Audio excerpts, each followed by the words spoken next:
오늘 읽은 본문의 말씀을 중심으로 해서 함께 가시니라 라는 제목으로 하나님의 말씀 앞으로 나아가기를 소원합니다. 성령 하나님께서 우리에게 오셔서 우리 가운데 하시는 일들이 있습니다. 그 중에 하나는 우리가 죄와 싸워서 승리하고 이길 수 있도록 능력을 베풀어 주십니다. 그리고 사랑하지 못하고 미워하고 남들을 증오하게 만드는 우리 옛사람의 그 소욕들을 이기고 서로 사랑할 수 있도록 역사해 주십니다. 예수님께서 이 땅에 사람의 몸으로 오신 이유도 성령 하나님처럼 우리를 사랑하시기 때문이었습니다. 우선은 성령님께서, 예수님께서 서로가 서로를 사랑하셨기 때문입니다. 하나님의 사랑 때문이었습니다. 죄로 죽을 수밖에 없는 사람들을 보며 아버지 하나님께서 가슴 아파하시고 기꺼이 그 가슴 아파하시는 현실을 바라보시면서 기꺼이 사람의 몸으로 이 땅에 오고자 하셨던 것입니다. 그리고 예수님 역시도 우리 인생들을 사랑하셨습니다. 죄로 죽을 수밖에 없는 우리를 바라보시며 그냥 두실 수가 없어서 우리 가운데에 자신을 희생해서라도 우리를 구원하기 위하여 오셨던 것입니다. 예수님의 이러한 사랑의 모습이 오늘 본문에서도 사람들과의 대화를 통해서 굉장히 뭐라고 할까요? 의지적으로 드러나고 있습니다. 57절에 보시면 어떤 사람이 예수님께서 어디로 가시든지 따르겠다라고 큰 소리를 치는 장면이 등장합니다. 사람의 성격이라고 하는 것이 사람마다 다 다르기는 합니다. 그런데 유독 그렇게 큰 소리를 많이 치시는 분들이 있습니다. 정말 할 수 있는지 먼저 생각부터 해본 뒤에 그 다음에 되겠다, 할 수 있겠다 답을 하면 좋을 텐데 그냥 기질에 따라서 큰 소리부터 치시는 분들이 종종 있는 것 같습니다. 그래서 한두 번 그런 분을 겪어본 뒤에는 쉽게 사람들이 반응을 해주지 않습니다. 어렸을 때의 어렴풋한 기억을 보면 길을 가다가 길에서 약을 팔고 또 뱀을 파시던 분들을 만났던 기억이 있습니다. 그분들이 어떻게 그렇게 말씀을 잘하시는지 듣고만 있으면 진짜 어린이가 돈이 없어서 그렇지 막 주머니에서 꺼내가지고 사고 싶은 마음이 들었습니다. 이분들 말씀만 들어보면 어떻습니까? 저것만 먹으면 무슨 병이든지 바로 박차고 일어날 수 있을 것 같습니다. 그런데 저는 그렇게 솔깃하는데 어른들은, 돈 있는 어른들은 반응하지 않고 가만히 계세요. 아마 겪어보셨을 것 같습니다. 말은 그렇게 해도 아무리 사 먹어도 효과 없더라 아시니까 반응을 하지 않는 것입니다. 누가는 오늘 본문에서 이 사람이 예수님께 했던 그 질문에 대해서는 기록을 하고 있지만 이 사람에 대해서는, 그리고 이 사람에 대한 반응이나 평가에 대해서는 따로 기록하지 않고 있습니다. 병행구절인 마태복음에서도 마찬가지입니다. 아마도 종종 이런 사람들이 있었던 것 같고 그래서 이런 사람에게는 특별하게 주목할 이유가 없다 생각한 것 같습니다. 중요한 것은 예수님께서 무엇이라고 말씀하셨는지, 예수님께서 어떻게 반응하셨는지가 중요한 것입니다. 58절을 통하여서 확인을 해보도록 하겠습니다. 성경을 보시면서 9장 58절은 함께 읽도록 하겠습니다. 시작. 예수께서 이르시되 여우도 굴이 있고 공중의 새도 집이 있으되 인자는 머리 둘 곳이 없도다 하시고. 예수님은 이 첫 번째 사람의 마음을 꿰뚫어 보셨던 것 같습니다. 아무런 목적이나 의도 없이 그저 예수님만 따르겠습니다 라고 나섰던 것이 아니라 예수님 정도의 훌륭한 사람을 따르면 그에 상응하는 대접이나 대우를 나도 받을 수 있겠구나 라는 생각을 했던 것 같습니다. 그래서 예수님께서는 네가 그렇게 기대를 하고 있지만 네가 따르고 싶어하는 나조차도 머리둘 거처 하나 마련해 두지 못하고 있다라고 말씀을 하셨던 것입니다. 세상에서는 어떤 중요한 일을 하게 되면 거기에 걸맞는 대우나 대접을 기대하게 됩니다. 시대가 바뀌었다고는 하지만 학교 선생님들, 대학교의 교수님들은 학생들이 그래도 이런 정도는, 최소한 이런 정도는 생각해 주겠지라는 기대를 하실 것 같습니다. 그러나 하나님의 나라는 그렇지 않다는 것입니다. 우리 예수님조차도 고단한 몸을 추스리고 또 이어지는 사역을 준비할 만한 변변한 그런 거처조차 보장받지 못했던 것입니다. 아무것도 기대하지 않으셨습니다. 왜일까요? 우리를 사랑하셨기 때문입니다. 사랑하니까 대접받을 생각은 하지 않으셨던 것입니다. 최소한의 보장이나 최소한의 기대조차도 하지 않고 기꺼이 내려놓고 이 땅 가운데에, 죄인들 가운데에, 우리 가운데로 찾아와 주셨던 것입니다. 우리들 역시 하나님의 뜻대로 살아가기 위해서는 우리가 가지고 있는 최소한의 기대도 내려놓아야 합니다. 내가 이 정도 하면 하나님께서 이 정도는 해주시지 않을까. 내가 이만큼 해주었고 이만큼 사랑해 주셨으니까 아마 이 사람도 거기에 걸맞는 보답은 해주지 않을까. 이런 생각들을 내려놓아야 하는 것입니다. 물론 내려놓는 것과 약속의 말씀에 대한 성취를 기대하는 것은 우리가 구분을 해야 합니다. 명백하게 하나님께서 우리 모두에게 주신 약속들은 그것이 이루어지도록 기대해야 하고 기도해야 합니다. 그러나 우리가 나름대로 기대하고 우리가 나름대로 소망하는 것들에 대해서는 내려놓을 수 있어야 하는 것입니다. 물론 항상 본전을 생각하면서 살아가는 우리들이기 때문에 그러한 최소한의 기대까지 내려놓는다는 것 쉽지 않다. 저도 잘 압니다. 그래도 여러분 자녀들 키울 때만큼은 본전 생각 안 하고 사셨잖아요. 자식들에게 주면서 아까워서 못 준 것 계신가요? 나중에 얘네들이 돌려주지 않을 게 분명하니까 그게 아쉬워서 하지 않으신 것들이 있던가요? 이미 우리 부모님으로부터 내리사랑을 경험했고 또 못지않게 우리 자식들을 우리가 사랑하기 때문에 우리는 본전 생각하지 않고 최소한의 작은 것도 기대하지 않고 이미 줄 수가 있었습니다. 여러분, 하나님께서 우리에게 주신 사랑을 기억하십시오. 그리고 그 사랑을 기억하며 서로 사랑하라고 하신 그 말씀을 기억하며 한몸된 우리 안디옥 교회를 사랑해서 우리 주님처럼 최소한의 기대나 최소한의 대우까지도 다 내려놓을 수 있는 우리 모두가 되시기를 주님의 이름으로 간절히 축원을 드립니다. 이어진 59절에서는 또 다른 사람이 소개되고 있습니다. 이 사람을 향해서는 예수님께서 나를 따르라고 말씀을 하셨습니다. 첫 번째 사람은 정황상 예수님께서 별다른 말씀을 하지 않으셨는데 먼저 쫓아와서 제가 예수님 따르겠습니다 했던 것 같습니다. 그런데 이 사람은 상황이 어땠는지 정확하게는 알 수 없지만 예수님께서 먼저 찾아가셔서 나를 따라오라고 말씀을 하셨습니다. 그런데 이 두 번째 사람은 어떻게 반응을 했죠? 네, 내 아버지를 가서 먼저 장사를 하게 해주십시오. 이렇게 대답을 했습니다. 질문 하나 드리겠습니다. 이분의 아버지가 돌아가셨을까요? 아직 살아계실까요?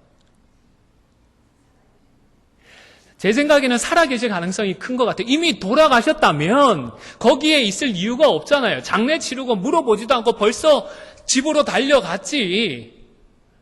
아버지가 아직 살아계시니까 그 자리에 기다리고 있었던 것입니다. 아마도 오랫동안 병석에 누워 계시든지 아니면 노안으로 오늘 내일 하는 상황이 아니었을까 추측을 해봅니다. 그런 상황이다 보니까 지금 당장에 따르기는 힘들고 혹 내일이라도 모레라도 돌아가시면 그 장례라도 치르고 나서 예수님을 따르게 해주십시오라는 부탁을 했던 것입니다. 따라서 죽은 자로 자기의 죽은 자들을 장사하게 하라는 이 말씀은 주의 일을 하는 사람은 돌아가신 부모님의 장례식조차도 치르면 안 된다, 그런 말씀은 아닙니다. 하나님의 나라를 전파함에 있어서는 아직 분명하지 않은 인간관계나 가족관계의 책임은 좀 초월해야 할 순간들이 있다라는 말씀을 하시는 것입니다. 이렇게 말씀을 드릴 수 있는 중요한 근거는 51절의 말씀 때문입니다. 51절에 보시면 예수님께서 예루살렘을 향하여 올라가기로 굳게 결심을 하셨는데 왜죠? 그 이유가 뭐죠? 시기적으로 예수께서 승천하실 기약이 차가고 있었기 때문입니다.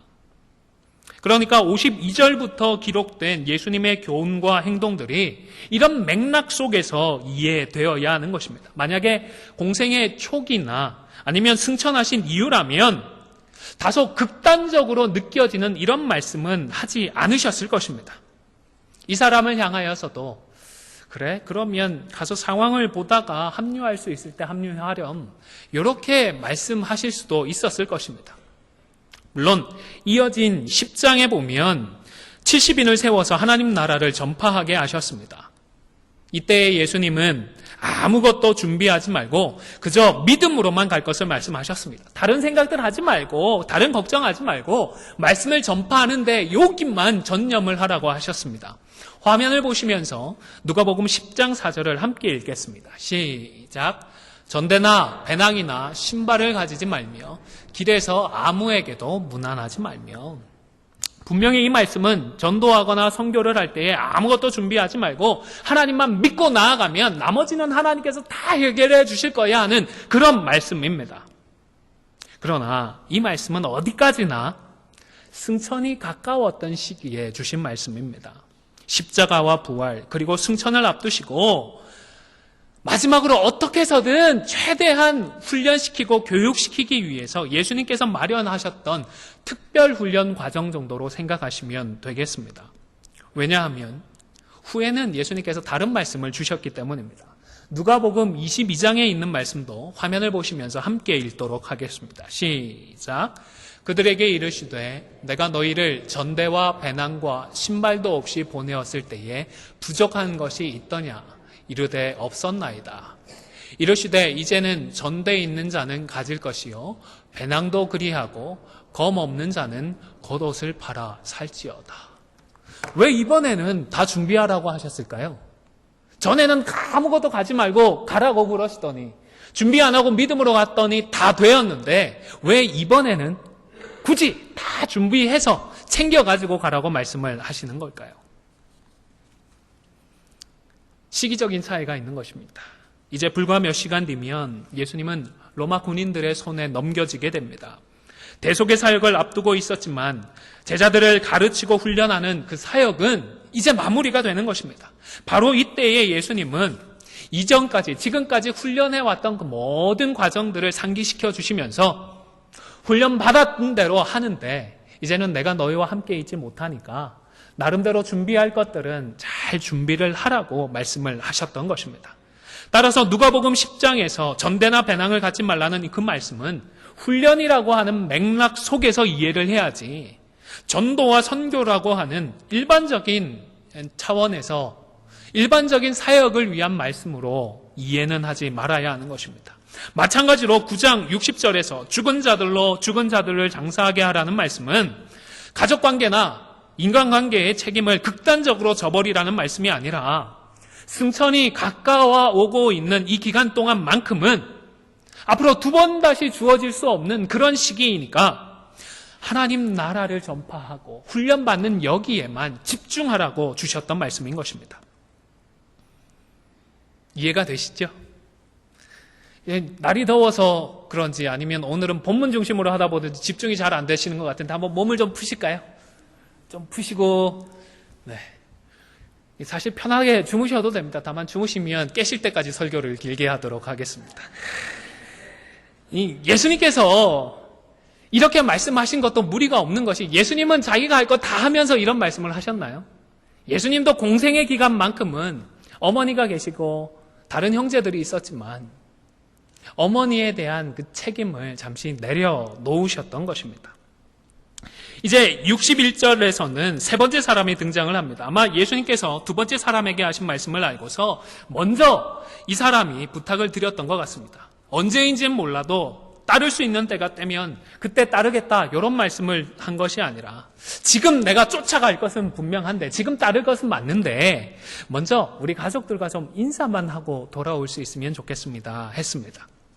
그런데 예수님은 손에 쟁기를 잡고 뒤를 돌아보는 자는 하나님의 나라에 합당하지 않다라고 말씀을 하셨습니다. 손에 쟁기를 들고 밭을 가는 이유는 뭐죠?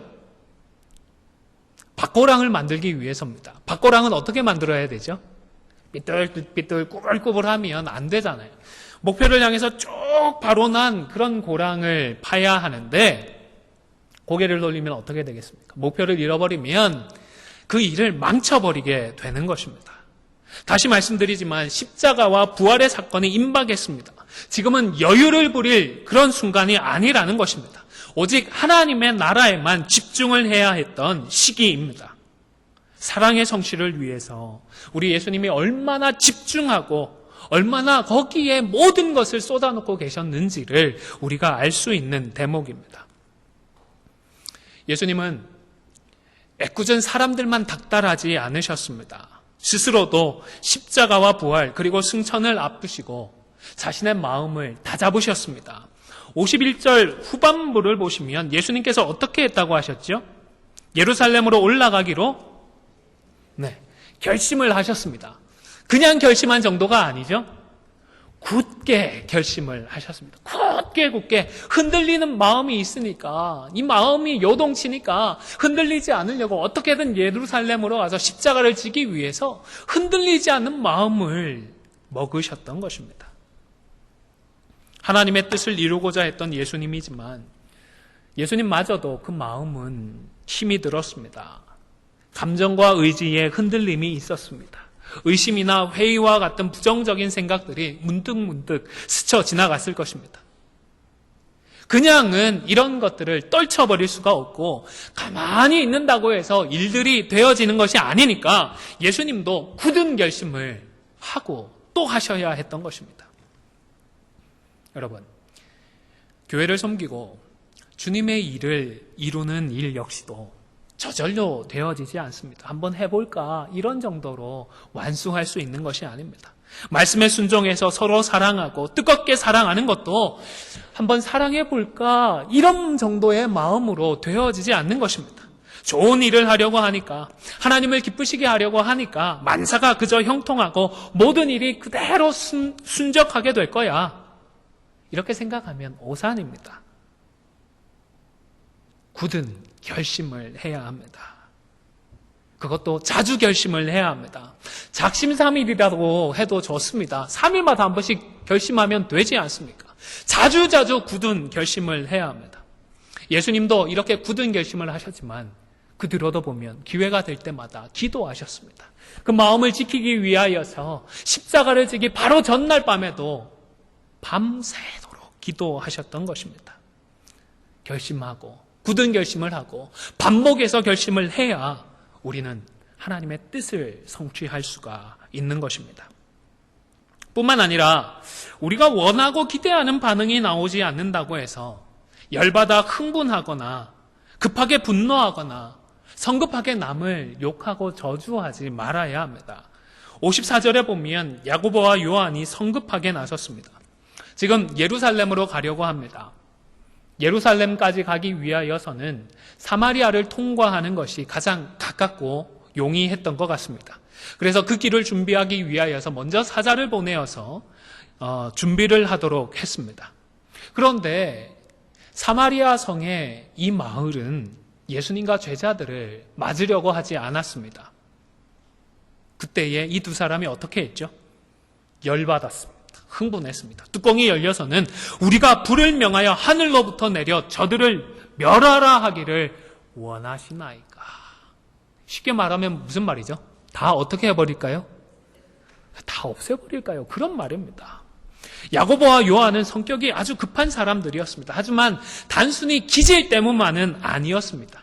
급한 성격이기는 했지만 사실은 그들은 무엇보다 은혜 충만한 상황이었습니다. 바로 직전에 어떤 일이 있었죠? 변화선상에 따라가서 예수님의 용모가 희게 변하는 것도 보고요. 그곳에 또 누가 왔었죠? 모세와 엘리야가 찾아와서 예수님과 대화했던 장면을 목격했습니다. 우와, 하나님께서 함께 해주시는구나. 뭐든지 할 수 있겠구나. 그 능력의 종 모세와 엘리야를 우리가 보다니 그 하나님의 능력이 예수님과 함께 하는구나. 모세 생각하고 엘리야 생각하시면 뭐가 생각나시나요? 엘리야 하면 불의 종이지 않습니까? 그런 장면들이 머릿속에 지금 있기 때문에 그때처럼 불이라도 내려서 없애주십시오. 이 말을 했던 것입니다. 그런데 이것은 믿음의 발로가 아니었습니다. 믿음의 결단이 아니었습니다. 그냥 자신들의 감정을 이기지 못한 것이었습니다. 이런 나쁜 사람들은 더 이상 살 가치도 없으니까 그냥 불태워 버리자고 누구한테 말씀을 하셨죠? 그 사람들까지도 구원하기 위하여서 사람의 몸으로 이 땅에 오셨던 그 예수님께 그만 이런 부탁을 해버리고 말았던 것입니다. 은혜 충만해서 하나님의 능력까지도 확인을 했지만 그러나 그들은 이런 말까지 하고 말았던 것입니다. 우리 예수님도 굉장히 당황스러우셨던 것 같고 화도 많이 나셨던 것 같습니다. 그래서 이 두 사람을 향하여서 어떻게 하셨죠? 꾸짖으셨습니다. 그냥 꾸짖으셨나요? 가던 길을 멈추고 뒤돌아보셨습니다. 아마 뒤에서 따라오면서 했던 말인 것 같은데 정색을 하시고 두 사람을 향하여서 꾸짖으셨던 것입니다. 이런 야고보와 요한의 모습이 우리들에게도 있지 않나 생각을 해보았습니다. 뭘 좀 해보려다가 안 되면 마치 모든 일이 끝나버린 양 행동을 해버립니다. 누군가에게 거절당하고 거부당하면 과연 어떻게 하는 것이 하나님의 뜻인지 우리가 물어볼 생각도 하지 않고 그냥 내 기분대로 해버립니다. 화가 나고 감정이 나빠지면 나 같은 죄인을 불러서 구원해 주고자 하시는 예수님의 십자가까지도 잠시 잊어버리기까지 합니다. 여러분, 이런 모습은 주님께서 돌아보시고 꾸짖어서 반드시 제거해야겠다라고 하는 것이었습니다. 기분 좀 나쁘면 그럴 수 있지라는 것이 아닙니다. 아무리 화가 나고 기분이 나쁘더라도 이런 것들은 결단코 우리 속에 자리 잡지 못하도록 우리의 마음을, 우리의 생각을 굳건하게 지켜나아가는 우리 모두가 다 되시기를 주님의 이름으로 축원을 드립니다. 이제 마지막입니다. 저는 오늘 본문을 묵상하면서 56절의 말씀이 우리에게 가장 필요한 말씀일 수 있겠다라는 사실을 깨달았습니다. 성경을 보시면서 56절을 함께 읽겠습니다. 시작. 함께 다른 마을로 가시니라. 예수님은 제자들과 어떻게 하셨죠? 갈라서지 않았습니다. 함께 가셨습니다.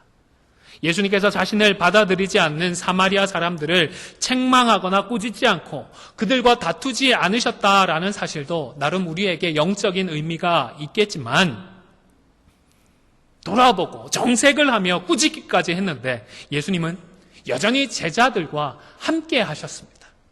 그들의 손을 잡고 그들과 함께 다른 마을로 찾아가셨던 것입니다. 의견은 분명히 달랐습니다. 예수님이 정색을 하고 돌아보시면서 꾸짖는 장면은 일종의 충돌처럼 보이기도 합니다. 그래? 아직도 너희가 이 정도밖에는 안 돼?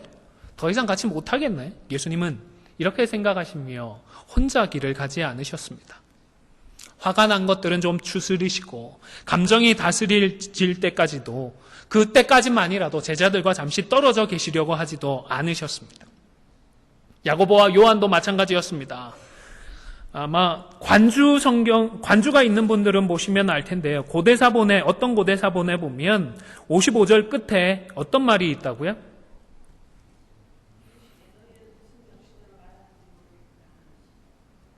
네. 이 성경에 여러 종류의 사본들이 있는데 다수 사본은 아니지만 소수 사본 중에는 이 구절이 추가되어 있는 성경이 있습니다. 이 말이 뭐죠? 이르시되 너희는 무슨 정신으로 말하는지 모르겠구나. 쉽게 말씀하면 너희 정신 나갔구나. 이런 정도의 말 아니겠습니까? 제자들이 이런 소리까지 들었을 가능성이 있는 것입니다. 우리 좋자고 그런 말을 했던 것도 아니고 그냥 한번 웃고 넘어가시지 그렇게까지 정색하고 꾸짖으실 건 뭐야? 지금까지 고생하면서 따라다니고 도와드렸던 우리를 도대체 뭘로 생각하는 거야? 기분 나빠서 더 이상 같이 못하겠네 라면서 자리를 박차고 떠나 예수님을 떠나지 않았던 것입니다. 분명히 서운했겠죠. 속상하기도 했을 것입니다. 그래도 끝까지 예수님을 신뢰하고 믿었습니다. 그리고 세부적인 부분에 있어서는 생각이 달랐고 충돌이 있기는 했지만 하나님 나라의 복음을 전하고 십자가와 부활을 위해서는 여전히 모두가 함께 나아갔던 것입니다. 그래서 바로 이어진 10장에서는 70인의 전도대를 구성해서 하나님 나라의 복음을 힘써 전파하는 장면이 기록되고 있는 것입니다. 여러분, 사랑하는 안디옥 교회 성도 여러분, 이것이 중요합니다. 차이가 있죠. 다름이 있지요. 갈등이 있고 충돌이 있을 수도 있습니다. 그래도 우리는 함께 가야 합니다. 하나님 나라의 복음을 위해서, 십자가 복음의 영광을 위해서 우리는 혼자 가는 것이 아니라 끝까지 함께 가야 합니다. 출신도 다르고 학력도 차이가 납니다. 세대 차이도 있습니다. 교회의 미래를 놓고서 세부적인 부분들까지 한 마음이 되기는 쉽지 않습니다.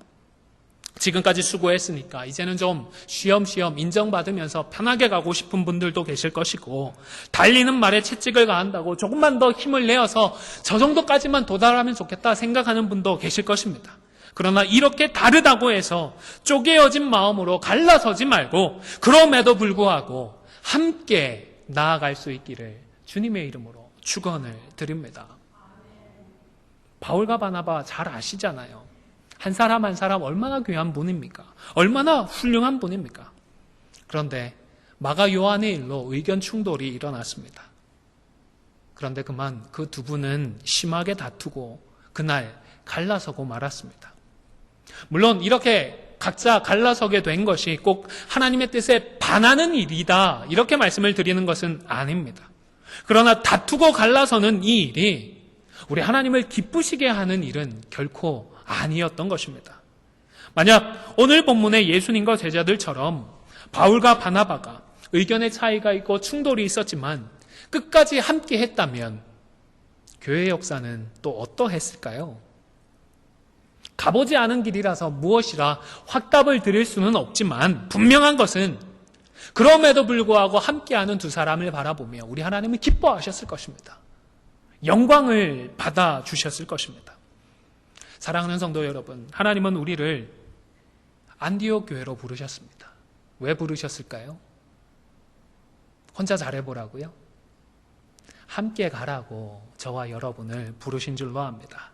의견이 다르고 하나의 목표나 비전을 놓고서 세부적인 방법은 좀 다를 수 있다 하더라도 틀렸다, 잘못되었다, 비판하고 정죄하고 떠나지 말고 끝까지 함께 나아갈 수 있기를 바랍니다. 이번 것이 안 되면 한번 따라해 보실까요? 그뿐입니다. 그뿐입니다. 그 마을로 가려고 했는데 안 되니까 어떻게 하셨죠? 예수님께서 그 마을을 쓸어버리셨나요? 그뿐이었습니다. 그리고 어떻게 했죠? 다른 마을로 함께 가셨던 것입니다. 이 마을이 받아주지 않으면 욕하고 저주할 것이 아니라 그냥 다른 마을로 가면 되는 것입니다. 아무쪼록 우리 모두가 다 함께 갈 수 있는 새로운 길을 찾아서 끝까지 함께 나아갈 수 있는 우리 안디옥 교회가 될 수 있기를 주님의 이름으로 간절히 축원을 드립니다. 잠시 기도하도록 하겠습니다. 참 좋으신 하나님, 감사합니다. 우리를 사랑하여 주시고 구원하여 주시며 안디옥 교회의 지체로 불러주시니 감사를 드립니다. 부족하고 연약한 사람들이기에 온전히 한 마음을 이루기가 쉽지 않지만, 그러나 함께 끝까지 나아가는 저희들 되게 하여 주시옵소서. 함께 끝까지 나아갈 수 있도록 기도하며 우리의 마음과 우리의 생각을 지켜나가는 저희들 되게 하여 주시옵소서. 감사를 드리며 예수님의 이름으로 기도 올려옵나이다. 아멘.